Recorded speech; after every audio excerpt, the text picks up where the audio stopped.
Assalamualaikum warahmatullahi wabarakatuh. Bertemu lagi dengan saya, Elman Zambek. Kali ini saya akan membahas tentang papat kalimat pancer. Apa itu papat kalimat pancer? Tapi sebelumnya, seperti biasa, yuk mari kita ngopi dulu. Ngobrol perihal iman, ngobrol perihal Islam. Hmm, indahnya hidup kalau dinikmati. Jadi hidup ini akan menjadi lebih indah jika dinikmati, bukan dipikirkan.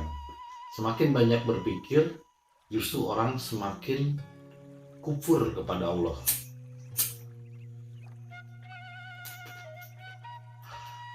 Kadal pakru ayatunal kufur. Kebanyakan berpikir membuat seseorang menjadi kufur. Kadal pakru ayatunal kufur. Jadi fakir di situ bukan miskin, beda. Fakir miskin. Kalau di Indonesia fakir miskin ini dianggapnya jadi sama, padahal mah fakir dengan miskin beda. Fakir itu pemikir, miskin itu yang kurang bersyukur. Miskin karena kurang bersyukur. Nah, fakir karena berpikir. Ya karena banyaknya berpikir akhirnya orang jadi kurang bersyukur. Dengan kurang bersyukur jadilah miskin. Jadi kadal pakru ayatunal kufur. Kelebihan berpikir maka membuat seseorang menjadi kufur. Jadi yang bikin kufur itu adalah fakir. Ini pikiran. Nah, untuk itu maka resapi dengan rasa. Jangan terlalu dominan dengan akal pikiran. Walaupun memang kita harus berpikir, selama hidup di dunia pasti perlu berpikir, mencari uang, mencari harta dan lain sebagainya, itu harus menggunakan pikiran. Tapi jangan dijadikan raja. Jadikanlah ia hanya sebagai alat untuk mencapai kenikmatan. Fokus ke pembahasan papat kalimat pancer. Itu di Sunda maupun di Jawa istilah itu sudah berkembang sejak lama dan sejak dahulu kala sudah ada. Nah, ternyata walaupun Islam waktu itu belum ada, istilah itu sudah ada di Sunda, istilah itu sudah ada di Jawa. Papat kalimat pancer. Apa itu papat kalimat pancer? Ternyata dijelaskan oleh Nabi Muhammad itu adalah ternyata empatnya itu adalah unsur nafsu, unsur daya rendah. Saya menyebutnya sebagai daya rendah, yaitu nafsu amaroh, nafsu lawamah, nafsu sufiyah, dan nafsu mutmainnah. Jadi ada 4 unsur nafsu di dalam diri kita yang selalu meliputi diri kita, menyatu dalam diri kita seperti menyatunya antara air, kopi, dan gula. Yang ketika udah menyatu sulit untuk dipisah-pisahkan. Yang mana kopinya, yang mana gulanya, yang mana airnya. Karena sudah menyatu. Bagi orang yang tidak berserah diri kepada Allah dan belum berserah diri kepada Allah, pasti akan sulit untuk membedakan apa itu nafsu amaroh, apa itu nafsu lawamah, apa itu nafsu sufiyah, dan apa itu nafsu mutmainnah. Nah, di sini saya akan menjelaskan nafsu amaroh, ya 4 nafsu paling rendah, yaitu nafsu benda, nafsu kebendaan. Seperti apa nafsu-nafsu kebendaan? Nah, seperti ketika kita memandang orang lain dari benda. Karena dia kaya baru dihormati. Kalau orang susah, dicuekin. Nah, apakah ciri-ciri seperti itu pernah dilakukan Nabi Muhammad? Pernah. Dulu Nabi-nya umat Islam pernah. Di dalam surat Abasa wa tawala an ja'al lama. Waktu itu Nabi Muhammad menganggap remeh orang buta yang ingin belajar tentang kebenaran, malah dicuekin. Nabi Muhammad malah antang menghadapi orang-orang Quraisy yang kaya raya Padahal orang-orang Quraisy itu bertamu kepada Rasul hanya untuk mengolok-olok, hanya untuk melecehkan. Sedangkan orang yang sungguh-sungguh ingin belajar, karena dipandangnya orang susah, diacuhkan. Sampai Nabi mendapat teguran, Abasa wa tawalla anjahul ama. Jangan begitu ya Rasul. Artinya, selama kita masih hidup, nafsu itu ada. Melihat orang kesuksesan dan tidaknya itu dari materi. Kalau misalnya banyak hartanya, baru dihormati. Kalau tidak punya harta, dibiarin. Bahkan kata Jack Ma, meskipun kamu berkata-kata bijak, tapi ketika kamu miskin, kata-katamu itu bagaikan kentut. Tapi ketika kamu sukses, ketika kamu kaya raya, walaupun kamu hanya kentut, bahkan kentutmu saja akan menjadi suatu kata-kata yang bijak. Aneh, fenomena yang aneh. Artinya, selama kita hidup di dunia, tetap benda itu seolah menjadi hal yang tidak bisa lepas. Karena ini senyawa. Karena nafsu itu senyawa dengan hidup. Nafsu itu adalah hawahu. Itu adalah senyawa hidup. Kalau nafsu dimatikan, ya mati hidup. Jadi nafsu itu bukan dimatikan, tapi dikendalikan. Bukan pula ditahan. Ditahan juga kayak misalnya pipis, kayak mau berak, ditahan juga nggak bisa. Nafsu itu ditahan salah, dilepaskan juga salah. Ya kan? Ditahan salah, tapi terlalu dihambur-hamburkan juga salah. Dimatikan juga salah nafsu. Makanya kurang tepat sekali kalau ada istilah belajar mati sebelum mati. Oh, bukan belajar mati, justru belajar hidup. Belajar menghidupkan rasa, belajar menghidupkan jiwa, bukan belajar mati. Belajar hidup sebelum mati. Nah, nafsu-nafsu inilah yang membuat jiwa tertidur. Karena nafsu ini lebih dominan di dalam rasa diri kita. Kita masih sedih ketika nggak punya uang. Itu artinya kita masih didominasi oleh nafsu benda. Kita masih senang, kalau dapat duit senang banget. Itu berarti kita masih dikuasai oleh nafsu amarah, nafsu benda. Nah, ketika ada rasa-rasa seperti itu, artinya disadari atau tidak, memandang seseorang dari harta bendanya, artinya kita masih diliputi oleh nafsu kebendaan, nafsu amarah. Nah, nafsu amarah ini adalah simbolnya adalah warna hitam. Hitam.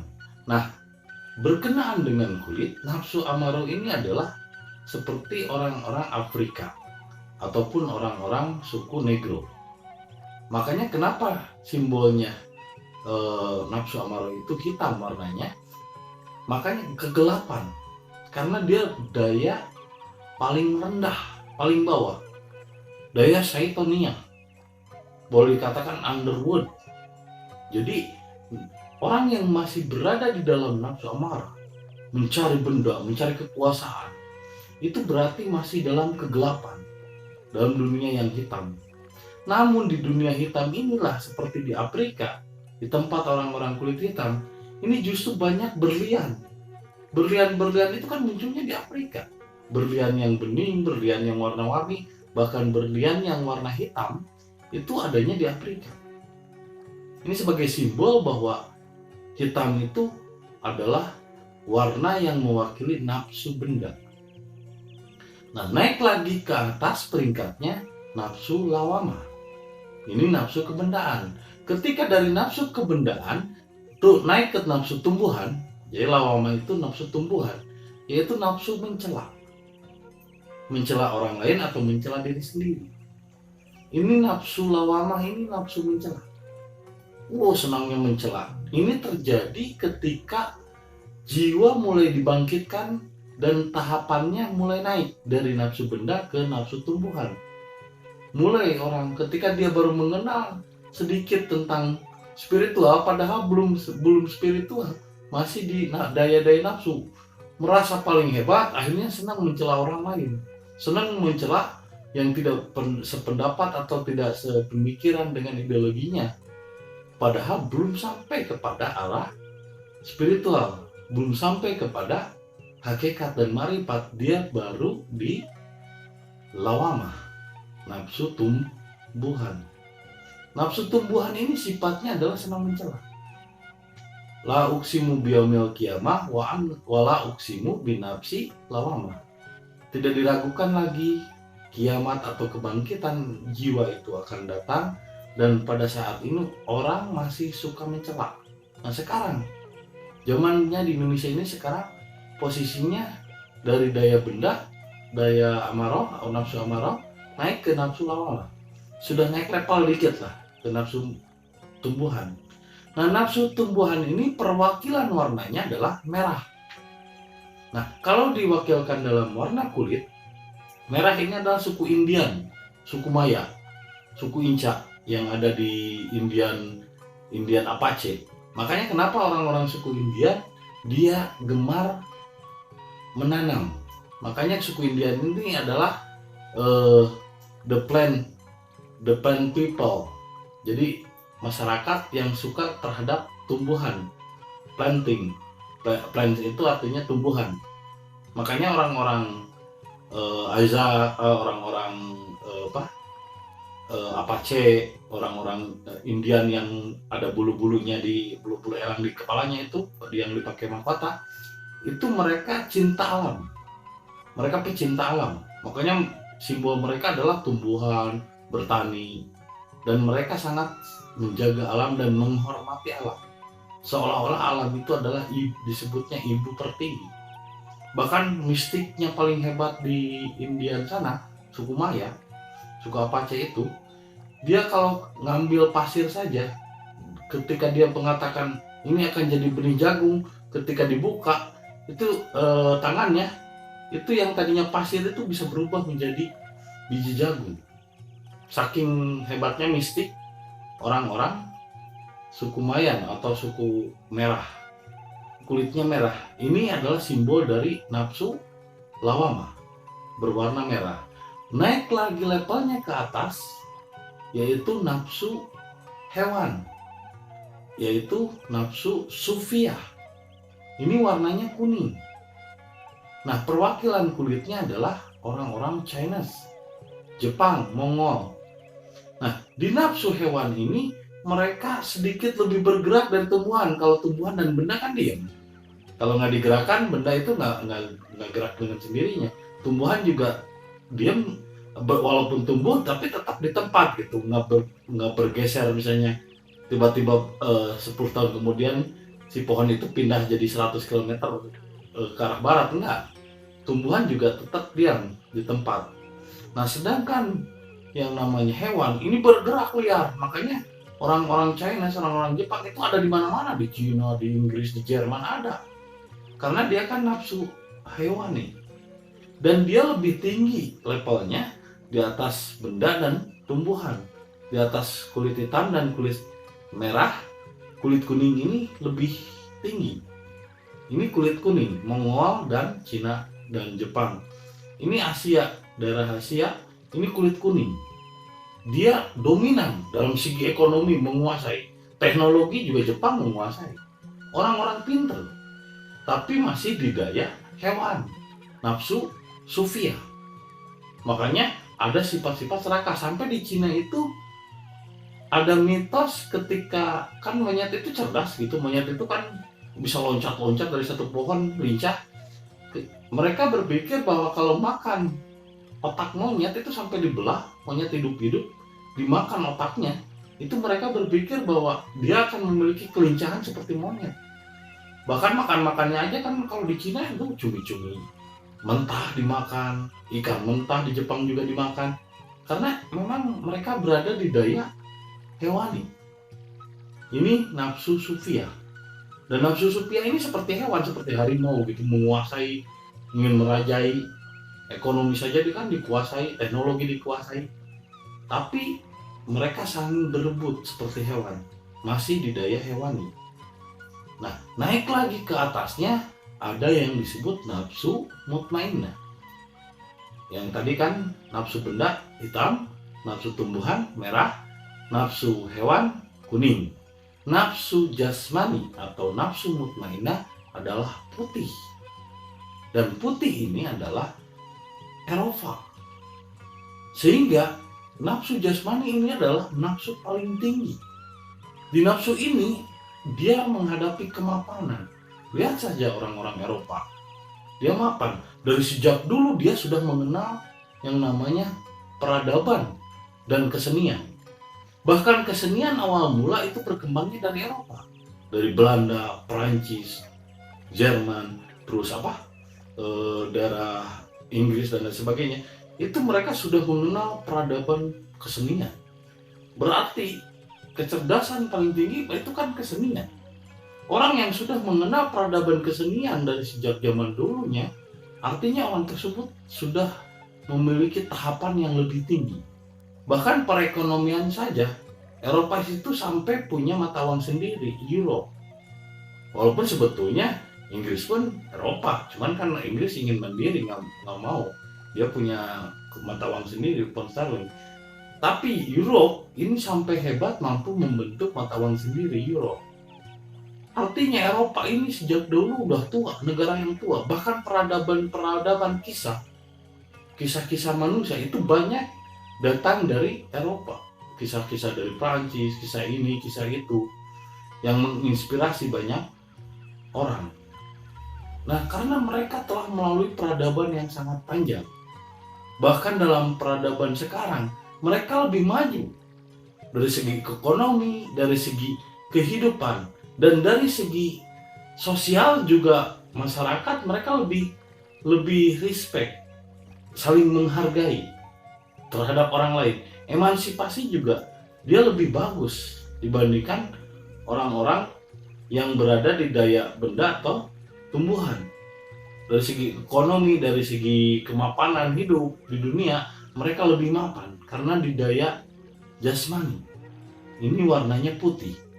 Namun kelemahan di daya jasmani di orang-orang Eropa seperti Belanda, Prancis, Denmark, dan lain sebagainya, karena mereka sudah mapan, hidupnya udah enak, kotanya saja bersih, rapih gitu, terkendali.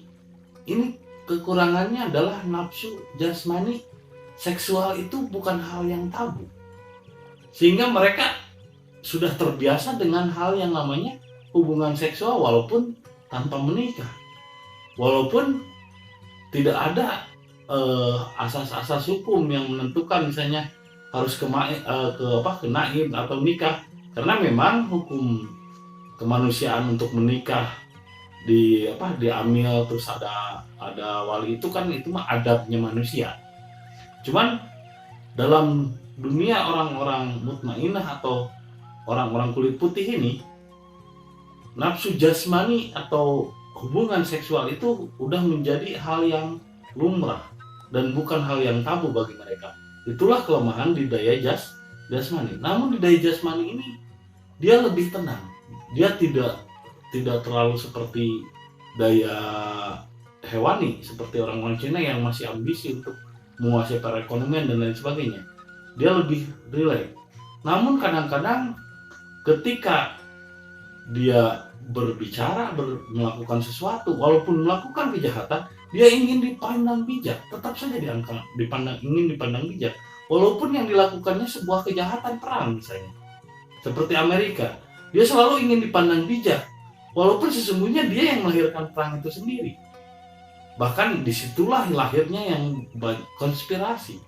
Nah, disinilah di daya jasmani, di daya jasmani, di nafsu mutmainah.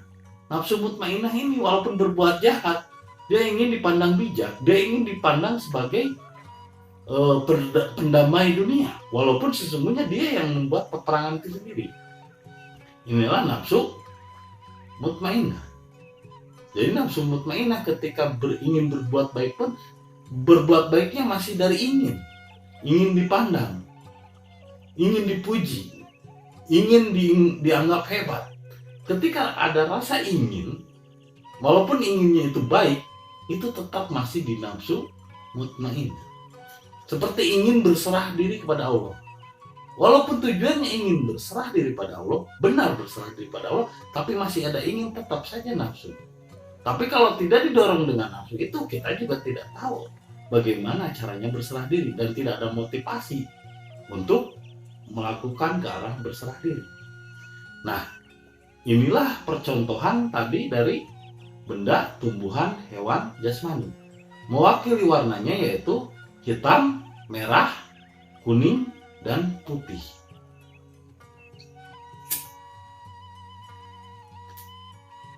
Jadi inilah yang disebut papat. Benda, tumbuhan, hewan, jasmani. Amaroh, lawamah, supiyah, mutmainah. Hitam, merah, kuning, putih.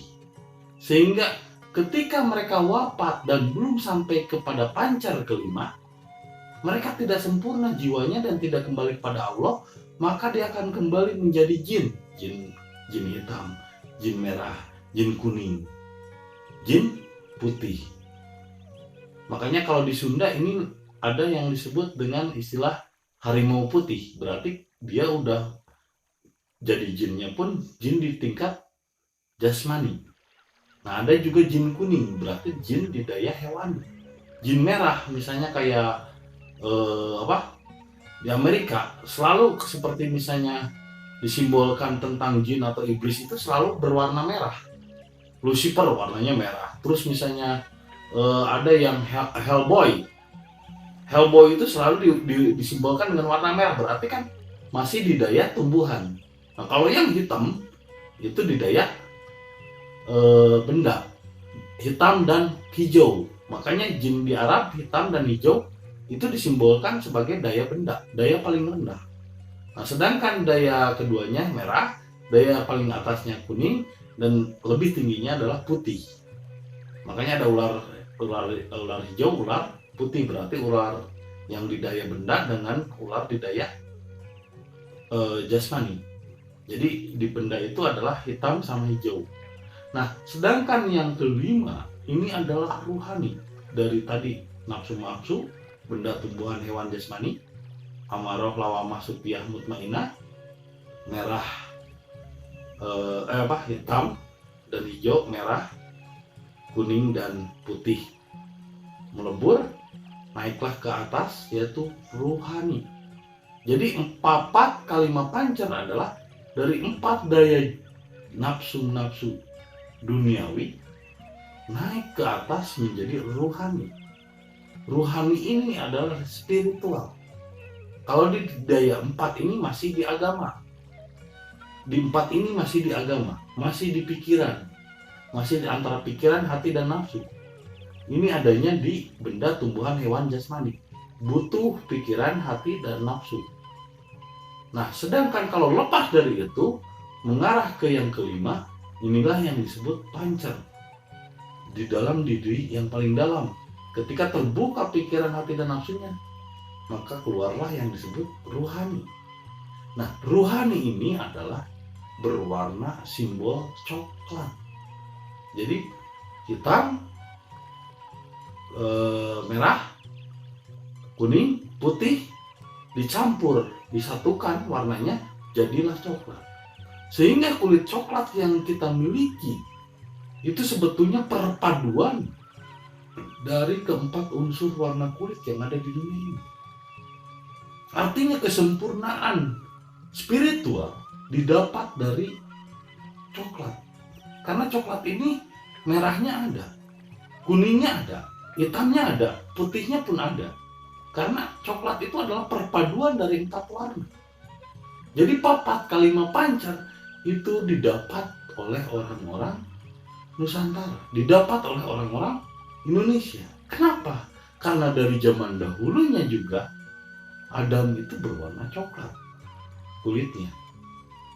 Bahkan Brahmana pun Ibrahim berwarna coklat. Karena coklat ini perpaduan dari 4 warna kulit. Yang bahkan nanti di masa depan pun yang akan menguasai dunia ini berwarna coklat. Dan coklat itu perpaduan dari semua warna kulit. Semua daya. Ini adalah pancarnya. Ini adalah spiritualnya. Jadi ketika hati, nafsu, dan pikiran diserahkan kepada Allah, yaitu dinul Islam, jiwa yang berserah diri. Inna dina indallahi Islam. Ketika hati, nafsu, dan pikirannya diserahkan kepada Allah, maka disitulah yang disebut papat kalima pancar. 4 unsur daya benda, tumbuhan, hewan, dan jasmani menyerah, dibangkitkanlah jiwa. Inilah yang disebut hidup. Karena jiwa ini, yang kelima ini, ruhani ini adalah hidup. Namun selama kita hidup, ini ruhani ini masih di bawah kendali benda, tumbuhan, hewan, dan jasmani. Ketika masih di bawah kendali, dia belum hidup. Dikatakan zombie. Karena nafsu lebih dominan, pikiran lebih dominan menguasai jiwa. Sedangkan ketika diserahkan dirinya kepada Allah, maka yang 4 tunduk dan yang kelima pancar, berdiri bangkit. Inilah yang disebut hidup. Makanya belajarlah hidup sebelum mati, bukan belajar mati sebelum mati. Inilah 4 kalima pancar. Semoga apa yang saya sampaikan bisa bermanfaat bagi kita semua dan menjadi hidayah bagi kita semua. Terima kasih atas kesetiaannya menonton channel video saya. Assalamualaikum warahmatullahi wabarakatuh.